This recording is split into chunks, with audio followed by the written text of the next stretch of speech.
Em dic Néstor Torres i llegiré el Salm 98. Canteu a Javé un càntic nou, perquè ha fet coses prodigioses.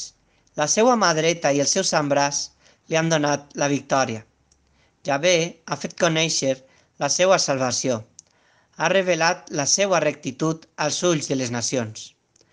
Ha recordat la seva misericòrdia i la seva fidelitat envers la casa d'Israel.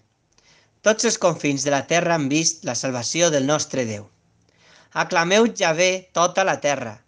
Exulteu de goig, celebreu-vo i canteu salms a Javé, en la cítara i al so de la melodia, en els corns i el so de les trompetes. Aclameu davant del rei Javé, que la mar rugesca i la seua plenitud, el món i els que hi habiten. Que els rius aplaudesquen, que les muntanyes ho celebren totes alhora, en la presència de Javé, perquè ell ve a jutjar la terra, ell jutjarà el món en justícia i els pobles en imparcialitat.